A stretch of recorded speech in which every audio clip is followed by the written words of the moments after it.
Hello and welcome back to CW Live. It is good to be back. Since I've been away, we've had a takeover bid for Royal Mail and a general election has been called. I can never go on holiday again. On today's episode, we'll be covering 4 important areas of the union. 1, updates on the general election and what that entails for the CWU. 2, media coverage of the Royal Mail takeover bid. 3, improving communications for our telecoms and financial services members. And 4, feedback from the recent TUC Disabled Workers Conference. On today's show, we've got 3 brilliant guests. Our first guest needs no introduction. It's our General Secretary, Dave Ward. And we'll also be joined by Chloe Koffman, the CWU's political lead, and more. Dave, Chloe, welcome to the show. Hi, everyone. Oh, God, right. Chloe, we'll start with you first. She works in the General Secretary's office and can bring us news and views hot off the press with regards to the general election. So we'll be hearing a lot more from Chloe over the next few weeks. It's great to have you with us, like I said. For many of our members, politics is something that they try to ignore. They get frustrated with and often can give up on. You can't do that. We can't do that. So can you start by talking us through the next few weeks, how it should look like with this general election coming up? Yeah, of course. So obviously, as many of you will be aware, Rishi Sunak called a general election last week to be held on the 4th of July. Parliament will be dissolved tomorrow, and then from then on we'll be into 5 weeks of all-out campaigning. And obviously, as a Labour-affiliated trade union, we'll be getting involved in Labour's campaign, and particularly campaigning on the New Deal for Workers, which is their flagship policy going into the next few weeks. Oh, so it's going to be a really busy period for you then. Yes. How will the union be trying to engage their members throughout this period then? So we'll be updating members on our communication strategy hopefully next week, but we're going to be doing a variety of different things. We're going to be doing stuff on social media, we're going to be doing podcasts, we're going to be doing videos, but we're also going to be reaching out to branches and regions within the union about campaigning for specific Labour politicians during the next 5 weeks. So there'll be people who we've worked with as a trade union before, who've always supported what we're doing, who support the policies that are in the New Deal for Workers and support the transformation of not only the entire economy but also the entire country to support working people instead of the 14 years of austerity and chaos and just general calamity that we've had with the Tory government. Well, actually, some of our members actually who may be watching may be thinking, what has this actually got to do with the union? And we should be concentrating on workplace issues more than anything else. What would you say to them? I mean, one major part of the CWU's ethos is that we always believe that the political and the industrial are intertwined, and you can't really have one without the other. So obviously the laws that govern this country affect what we can do in the workplace. They affect every aspect of our members' lives. What's happening in the economy affects everyone's budget at home. And we can see that obviously over the last 2 years, you had the Liz Truss debacle. It's obviously hit our members hard alongside the cost of living crisis. These things are all interconnected, and that's why I think we've been experiencing so many of the issues that a lot of our members have been experiencing over the last few years, is because everything has always been twisted in favour of the wealthy and large corporations instead of working people and the majority of people who keep this country running. Now, as you said, CWU is an affiliate of the Labour Party. So what of their flagship policies would you point our members towards to have a look at and focus on? Yeah, so obviously the New Deal for Workers is not only a key campaign for the CWU and has been for many years, but it's really where the bulk of the policies that we're interested in lie in terms of Labour's agenda going forward into the election. One of the key policies that they'll be bringing is the repeal of anti-trade union laws. So every member who's been involved in a strike or a dispute at the CWU will know how cumbersome these anti-trade union laws are and how much it affects what type of action we can take. So it's really, really important that we not only repeal these older laws like the 2016 Trade Union Act, but also look at some of the new damaging laws that the Tories have introduced, like the minimum service level bill, which does have the capacity to affect some of our members in BT. And potentially, they've talked about wanting to expand it into the private sector going forward. Another key policy commitment that I think a lot of our members will be interested in is bringing in day one rights for things like parental leave, flexible working, protection against unfair dismissal. So currently there's a 2-year waiting period for a lot of these rights. So you have to work somewhere for 2 years before you get all of these rights. Abolishing that will give everyone security from day one when they start a job, and that applies to Royal Mail, that applies to every worker across this country. So that's definitely a key policy. I mean, all of the policies in the New Deal will obviously positively affect every member that we have. Just specifically in regards to Royal Mail, some members may know we went through a process called the National Policy Forum process last year. And as part of that, Labour agreed to look at exploring new governance models for Royal Mail. Now, that's obviously a huge commitment now that we have the news of the takeover bid of Royal Mail. We need to make sure that Royal Mail can never be mismanaged like it has been by this current board. And I think a key part of that, and a key part of, touch wood, any Labour government going forward, is going to be the CWU lobbying Labour to make sure that we have a new system of governance in for Royal Mail. And of course we have our Gensec Dave Ward here. Dave, do you want to weigh on this? I am. Yes, so, I mean, look, we always respect the right of our members to vote whatever way they believe is their particular choice. But going back to the point about why do you get involved in politics, well, because virtually every decision that affects workers, the big decisions that have sort of shaped the world of work that our members see on a daily basis has been a political decision.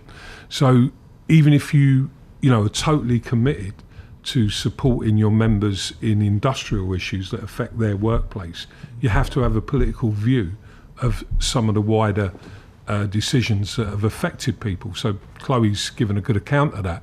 But, look at our ballots. Look at the fact that we were taken to court on a couple of occasions by, the employer who used those laws, the Tory laws, against our own members.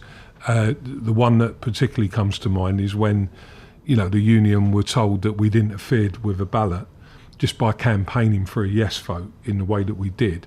And we had a massive yes vote, and yet the law said, basically, that, one person in a canteen looking at somebody else's paper, that was actually used against us to stop a legitimate mandate for strike action at that particular time.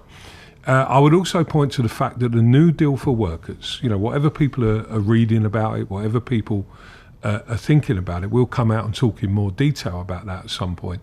But this has the potential to completely transform the world of work. Now, we want Labour to go further. There's no getting away from that. But the package itself, when it's laid out in front of you, and I would point to one area that we are particularly keen on, the pilot of what they call a fair pay agreement for the care sector. Now, that's going to potentially move into other sectors of the economy. And that means that you can genuinely start to look at raising standards of pay, the terms and conditions of all workers. What that does for our members in all of the companies where we represent members, that starts to get you into a place where you're having the race to the top rather than the race to the bottom, where undercutting of workers' pay terms and conditions goes on, across the UK economy. And of course, the CWU has been the union that brought this to the table. It was our campaign that made the Labour Party take this on. It was our campaign that made the TUC take it on. Now, does it give you everything you want? No, nothing ever does. But with what's on offer compared to what the Tory parties are doing about the world of work, it is transformational. And, I just look at it like this. If I think about opportunities for younger people, for family members, if I think about housing for our own members, if I think about the cost of everything today for our own members, nobody could seriously put a case up to say that the Tory party have done a good job. It has been complete chaos. Inequality is growing in the UK. The National Health Service is going down the Swanee quickly. We need a fresh start. We need change. And for all of our concerns that we may have, we will be making the case very strongly for the interest of our members and their jobs, why voting Labour is the right position. But at the end of the day, it's up to our members. Yeah. But our job is to engage and have that debate with the membership. Yeah. As you said, putting them first and their rights first and their interests. Chloe, real quick, voter registration has now become a bit of a big thing because now additional identification is needed in order to register and to vote. So can you just give us a bit of a summary of what our members need to do in order to be able to vote? Yes, definitely. So there's a few things that members need to be aware of about voting in this general election. Obviously, it's been called quite suddenly. So the first thing I would say is make sure you are registered to vote. So if you're not registered to vote, you can go online and search register to vote. And if you think you might be, but you're not too sure, you can just register again. That would be fine. The deadline for this is Tuesday, the 18th of June at 11:59 p.m. I would definitely recommend that you apply for a postal vote. It's way easier than queuing up on polling day. You can do it in advance. If you're on holiday, you can apply for a postal vote. One easy way to do that is in terms of registering for a postal vote, is to visit a site called workingpeople.vote. So that's workingpeople.vote. It's a trade union-led website that is encouraging people to register to vote and makes it easy for you to apply for a postal vote. In terms of voter ID, obviously we've had the recent local elections in England and Wales that required voter ID for the first time, and there was a bit of confusion at some of the polling stations. So just to make it really clear, we do now need photographic ID in order to go and vote. Right. So this could include something like a passport, a driver's license, a blue badge, a freedom pass, or an older person's bus pass, and there's many others that you can find online as well. If you don't have a valid form of photo ID, you can apply for a postal vote, or you can apply for something called a voter authority certificate online. You can apply for this certificate, but you must do it by 5 p.m. on Wednesday, the 26th of June. Right. And so we'll also be sending out all this information over the next week to our members, so you don't have to remember all these dates, of course. But I guess the main message is to make sure you're registered to vote so you can vote the Tories out on July 4th. Thanks a lot, Chloe. That's very clear. Now on to Royal Mail. So the news came in this morning that Royal Mail's owners will sell up to Czech billionaire Daniel Křetínský, also known as the Czech Sphinx, accepting his bid. Dave, who is this guy and what does he want with Royal Mail? Well, it's a good question. Obviously, he's been a shareholder through his private equity equity company called EP Group, also known as Vesa. So he's had 27% shares, and now he's going to buy the entire company. And I think it's important people understand that what he's putting on the table is to become the sole owner of the Royal Mail Group. What his interests are, I think at the moment we couldn't really answer that truthfully. It can go one or two ways, and this is the reality of it. One, this could be completely an asset stripping agenda. The guy at the end of the day is a businessman. He knows how to make money, and business people want to make money. On the other hand, there have been some things that have been said in terms of assurances that they're willing to give, and there are some things that are in the contractual obligations of the deal that's been constructed for the sale between the current board and Mr. Křetínský, where there are some signs there that maybe we could do business with Mr. Křetínský. We're going to meet him and his team next week, and we see that as the start of a process. This is not a done deal. The government still have to scrutinise this deal. If that's the Labour Party when they're elected, I believe they'll scrutinise that in much greater detail than what the current government will. And that's likely to run on for some time. So the process that we understand is that within 28 days, the shareholders of Royal Mail will get written to with terms of the offer, and they'll have to make up their minds whether they accept that. Obviously, these are the big shareholders that have the real say here. He needs to get 75% of the shareholders agreeing to it, and then you move into the next stage of the process where there will be some government scrutiny on the deal. What we're looking for is to go way beyond the assurances that Mr. Křetínský has given to the company. And one thing that's emerged today is, and it is really, it's just wrong, when the board are saying, you know, we've got this deal, we've got these assurances, but of course they've got a vested interest in selling this.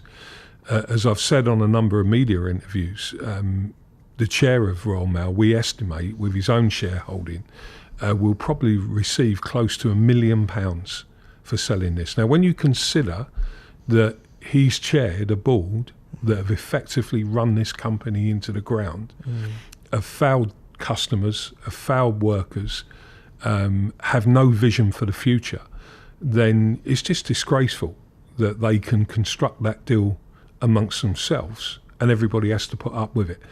And we're not going to allow that to happen. We need to sit down with Mr. Křetínský and his team and really scrutinise and talk more about what are their real plans for the future. Are they going to invest in the workforce? Are they going to invest in a growth strategy where this company can actually have a future? Or are they going to asset strip? And we will put it on the table in that way. And, you know, we will come back out and talk to our members about how that meeting went, what the next steps are from there. And we'll start to publish, you know, more and more about what our concerns are, but also what our demands are, if you like. And I use that in the right way, in a respectful way, because we want to find the best solution that protects our members' jobs, protects the future UK postal services, and ensures that, you know, we can continue to serve customers. One area we want to look at, I'm going to say, is that, you know, why not give a stake to the employees? Why not give a significant stake? There's nothing precluding Daniel Křetínský from doing that. He may own the company, but he could easily hand over a significant stake to the employees. And we could do something with that, and that would also help protect our members going forward. I see. Speaking of media interviews that you did earlier today, on BBC's Today programme, they put some listeners' experiences of Royal Mail to you, Dave. Let's go to that now. I just wonder, because we asked our listeners, and I've got a few messages here, Dave, from our listeners and their experience of the service of the moment. You know, I want to start by saying we've got one here from Bina who says Royal Mail works perfectly here in Perthshire. I post a letter today, first class. It arrives tomorrow morning. In fact, it's so good I rely on it. But we've got quite a few others which tell different tales. This one from Declan, who's listening to us from a social housing estate in London, he says, the once reliable daily delivery by the same postie has now been reduced to twice weekly, if we're lucky. I spoke to a Royal Mail parcel delivery worker who explained the rounds are too big and post undelivered at the end of the day is taken back to the sorting office. It's hopeless. And another one from Elizabeth who says, I sent a letter in March from my address in East Sussex to West Sussex, 50 miles, standard size, address printed, first class stamp.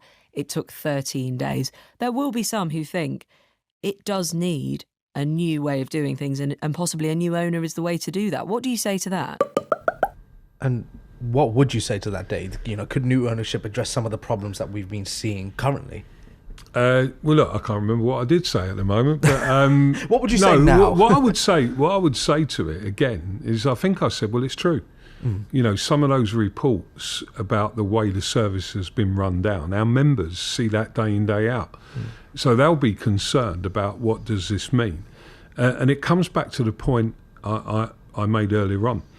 On one hand, this could be the sort of final move of an asset stripping agenda that ends up breaking the company up, ends up splitting parcels from letters, ends up letting our members' jobs wither on the vine whilst they take the parcels business somewhere else with completely new terms and conditions and a new workforce. So we'll be wanting to get into that discussion.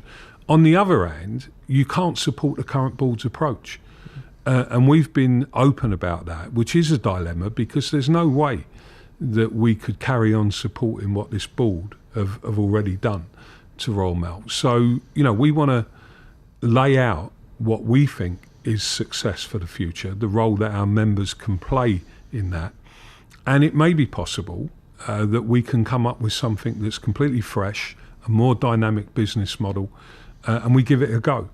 But rest assured, you know, we won't be relying on the so-called assurances that Royal Mail's board has given today as part of the sale. You know, we'll be doing it ourselves, And we will expect the government to scrutinise this deal a lot more closely, and we'll be calling upon the Labour Party, if they're in government, as I expect them to be, to do the same. So there's a lot to play for here. And, what we want more than anything is a successful future. And if people want to work with us, and most importantly, if they see the workforce as an asset, and if they expand the products and services, if we grow parcels, if we really start to do the sort of thing that we were doing during the pandemic, we could be a great asset to the NHS, frontline postal workers. There's lots of things that could be done to make Royal Mail successful. Number one is fixed quality of service. 2 is fixed resourcing. You can't do that without the other.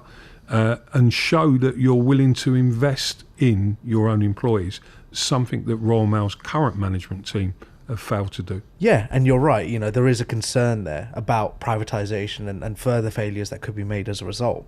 Now, you were on GB News earlier today, so let's play a little clip of that as well.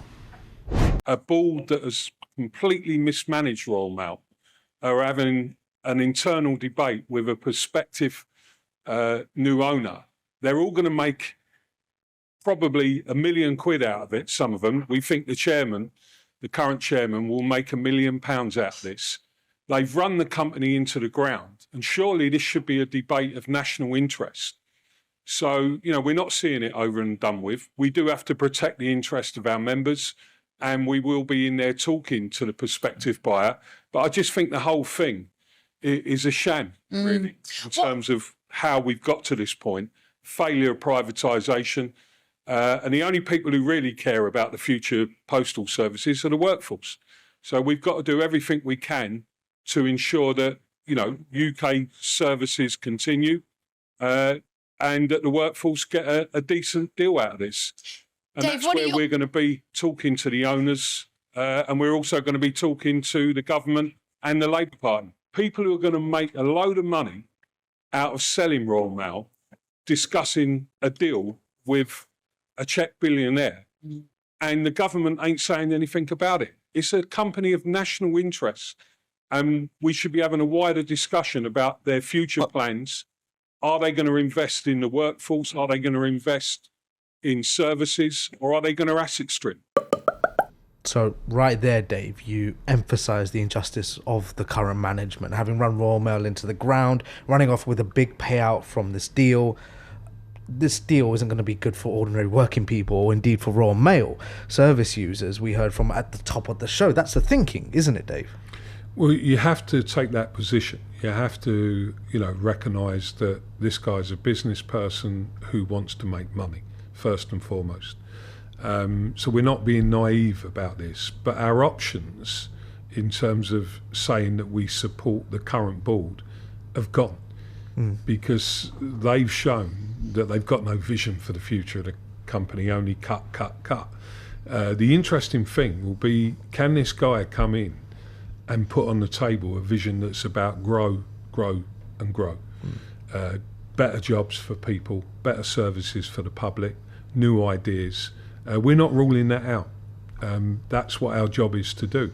And we genuinely think that with a Labour government, there's an opportunity here to talk about a different model of how Royal Mail operates, change the governance structures, give workers a greater say over the direction of the company, give customers a greater say over the direction of the company, and, as I said earlier on, give workers a stake in the company. So let's see how it unfolds. We've got a very positive agenda, and we will be protecting our members' interests. We've got a policy agreed at our conference that we'll do whatever it takes to get the guarantees that we need, and we will do that. There's no two ways about that, because it's too important to let just those two parties decide the future of postal services and the future of our members' jobs. So you are going into this positively, and perhaps it's not all bad news though. The Guardian have reported that some postal staff who receive shares through privatisation will be due a payout as part of this deal. Those postal staff who held onto their shares could receive around 2,500 quid through the deal. Some may say that this makes it worth it, a well-needed bung for cash-strapped posties. What do you think, Dave? Well, I mean, our members' overall shareholding, as we understand it, when it was originally privatised, there was 10% of employees' shares made up the overall sale. We understand that's now gone down to about 4.5%. So a lot of our members have already sold their shares. What I'd say to people is don't be swayed by that. Be swayed about what assurances you're going to get over the future of your job and of the service. I mean, there's no free gift in these shares. They all come with something attached to them that we have to look at a bigger picture than just that. But at the end of the day, look, our members will make their minds up individually on some of that. We'll probably come out and talk more about that in the next few weeks. I don't think this debate's over. I really don't. I think it's only just started. It's gone through that stage. We're not surprised at that. We said this to our members a couple of weeks back when we did the live show. We knew that they were going to sell at a certain price. They've driven the price up as far as they think. I've seen some economist reports today which saying it's still far too cheap. So, I think it's a really interesting moment. And the best thing we can do at the moment is for our members to get united behind the union and make it clear that you want to see the assurances that we want. And we'll lay them out for you. We'll talk about those individually, and then let's see what really can take place. So just real quick before we end on this, you said that you're going to be talking to Mr. Křetínský next week. So how soon can our members expect to hear some news from those chats? Well, I wouldn't see one meeting as the end of this process. That we've got so much to talk about. I think what we need to do is be very clear and lay out our agenda. We're working obviously on all of that. We need to understand how these assurances can stick. So some of the ones that I've seen in the contractual obligations that Royal Mail have kindly negotiated with Mr. Křetínský, they do not last long. For example, no compulsory redundancies to April 2025. So we'll be looking to extend those commitments and we'll be looking for mechanisms and new ways of making commitments real for people for a longer period of time, as well as being more extensive. And we'll be doing that as well and asking the political parties in this country to play their part in that. Because Royal Mail, as I said on that interview, it isn't any other company. It is a British institution. It's got huge importance still. It's got a critical infrastructure in the UK. And, it can have a brighter future. It needs to be led properly with the workforce engaged. And at the moment, we haven't got that. So I think it's going to be a really interesting conversation. We'll definitely come back to our members. I don't see this being one meeting and no further discussions after that. But that meeting will take place next week and we will give her an initial report back on that following the meeting. Thanks so much for coming onto the show, Dave, and you too as well, Chloe. We'll obviously be following the Royal Mail takeover story closely, and make sure you subscribe to us on YouTube, Instagram, X, or wherever you get your social media and union news from. Now, we're going to talk about how we engage our telecoms and financial services members. Here's our head of comms, Chris Webb, to give us an update on when we will see more coverage for our members in the TFS constituency. Yeah, thank you, Omar. Disappointed, obviously, not to have Andy Mercer with us, but we'll have Andy on soon alongside lots of his colleagues. He's in urgent negotiations, and of course, that has to take precedent.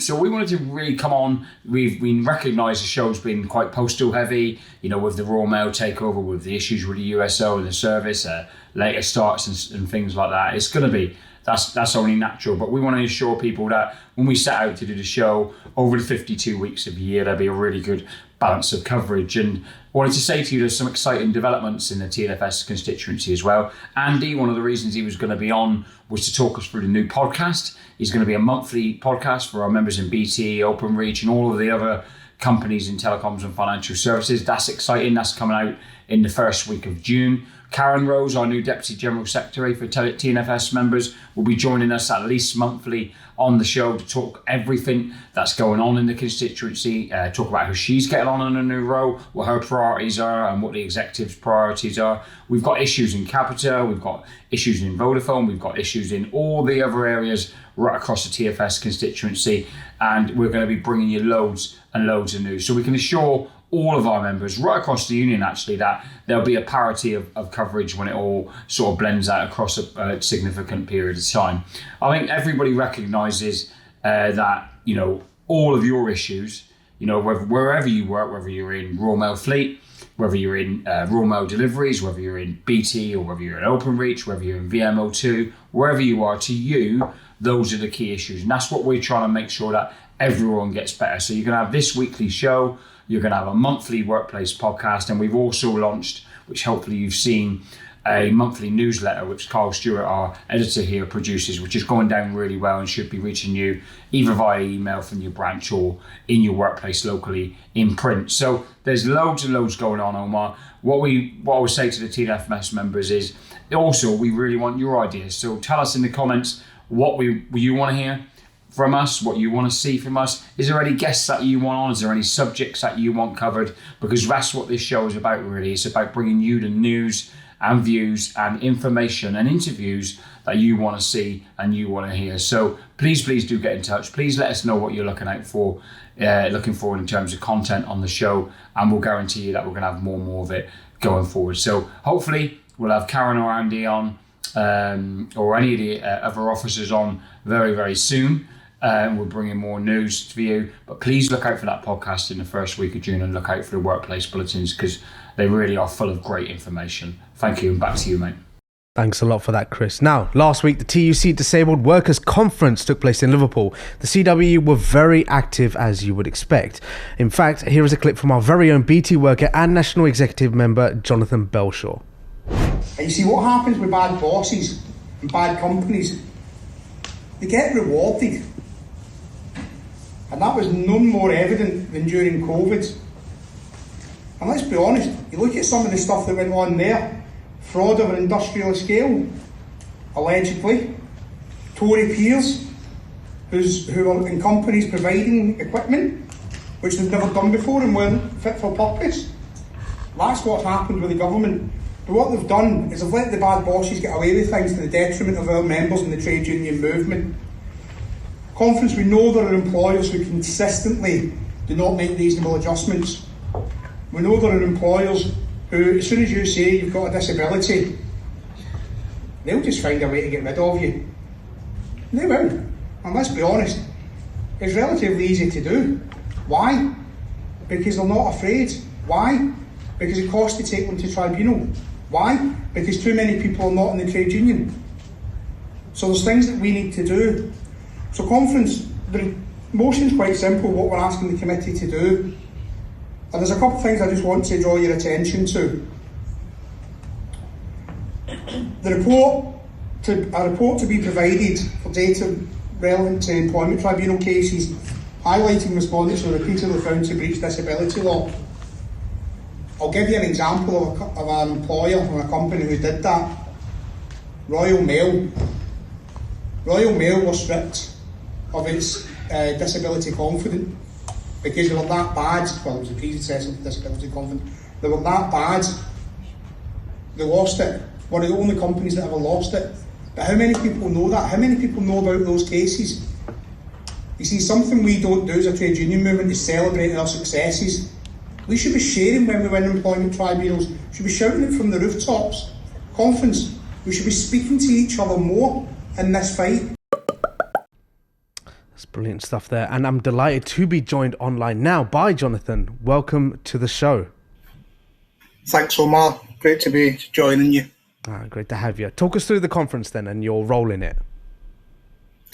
So, during the conference, I sit on the TUC Disabled Workers Committee, so I was privileged to be one of the co-chairs of the conference. So I chaired the first session, which kind of go through the business and how conference works, etc. So that's kind of my role, as well as helping anybody out, as well as being part of the CW's delegation and making sure that we play an active role during the conference, and also try to make sure I had enough votes from unions to get re-elected back onto the committee, which I was re-elected again.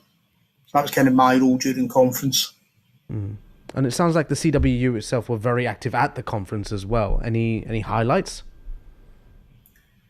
Yeah, there was a few highlights. I think for me, one of the highlights was the CWU's emergency motion around the UNHCPRD report, which slams the UK government for its treatment of disabled workers, which Lee Starr Elliott moved that on behalf of the CW, which was unanimously carried, is one of the highlights. I think we definitely punch well in the disability movement and played an active contribution with a number of speakers, with some great speeches made to the debates. Okay. Your speeches was, as well, one of them that was like quite impassioned and quite powerful as well. After 14 years or so of Tory rule, the impact on disabled workers has been absolutely devastating. You've already made the point about that government report. Many members will want a change of government. Is that something that was discussed at conference? Yeah, it was a highlight and actually a bit of the speech that wasn't there is, I said, vote out to help out. Because it's the only way we can do it. We also had the Shadow Minister for Disability, Vicky Foxcroft, who came to speak as well and kind of reaffirm some of the commitments that the Labour Party have made, and that was during the first session. So I did take the opportunity to set the marker down that the TUC Disabled Workers Committee and the wider union movement will be holding them to account on the new deal for workers and for improving things for disabled people, not only in work, but those who aren't able to work. So it was heavily discussed because the news broke on the eve of conference. So there was a lot of discussion around it and what changes we would like to see and whether the Labour Party will deliver those changes, which we hope they will do. I can imagine there was a lot of talk at that point. Vote out to help out. Who came up with that? Was it you? I said it, and I think I was the first person there to say it. I don't know if I saw it somewhere else. It kind of just popped into my head during it, so it was kind of, I think I'd seen it online somewhere. I think I'd seen something about it, but I'll take credit for it. I mean, it wasn't me that came up with it. I'll take it. Yeah, take it. It's got a good ring to it. I know there will be members watching as well that admire the work that you're undertaking and would want to support you or offer to help as well. So how can they get involved?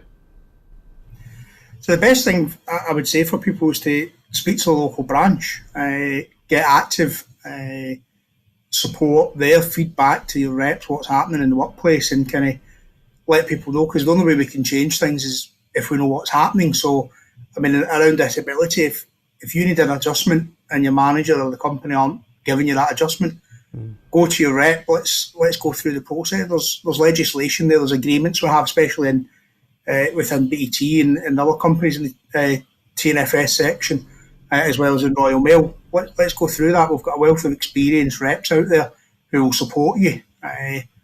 But get involved, take an active role, and don't just, if you see something wrong, call it out. Don't let it go unchallenged. That would be what I would say to people. Okay, get involved, communicate, stand up. You're on our national executive, so what will your key recommendations be for us as a union to focus on in terms of the rights of disabled members? Are there any issues that you'll be taking up with BT as an example? Yeah, so I need to have some conversations around it, but I think one of the big things is about reasonable adjustments and what is reasonable and the timescale for some of it, because often there's delays to these reasonable adjustments, and sometimes managers aren't aware of their requirements to make that reasonable adjustment and what comes under there. I think one of the key things is home working and being able to work from home more. That was proven during COVID. And interestingly, there was a company in Lincoln where I'm based who've just had to pay out circa £30,000 to an employee who they dismissed after deciding they could no longer work from home, which was a reasonable adjustment they previously agreed. There was some other bits around there, false paperwork, etc. But fundamentally, they decided they didn't want them working from home, so they sacked them. And that was, they've just been given. So that's a clear example. It is a reasonable adjustment. So yeah, there are some discussions, and hopefully I'll get to sit down with Karen as DGST, chat through some of those things, and some of the officers with other companies, and kind of offer input into that, where we can where we can do that, and let's change things, and let's look at wider. And one of the big pieces of work is around when someone has a disability and can no longer do the job that they've been doing maybe for a number of years, what alternatives are available? Because very often it's like, well, there's no alternative for you. I'm a firm believer there's always an alternative. Sometimes it just takes a bit of creative thinking and working together. So that's one of the key areas that we need to do more of, and actually focus on what someone can do instead of being negative about what they can't do. So let's start focusing on the positive. Exactly, and then hopefully coming up with solutions from there. Mate, thank you so much for joining us and sharing your thoughts. Really appreciate it, Jonathan. No worries. Thanks very much, Omar. Appreciate the time. All right. That is it for today's episode, everyone. Next week, we'll cover the Royal Mail takeover in a special episode with Dave Ward and Martin Walsh. We'll see you again next week. Until then, please follow all of our channels. And as always, stick with your union.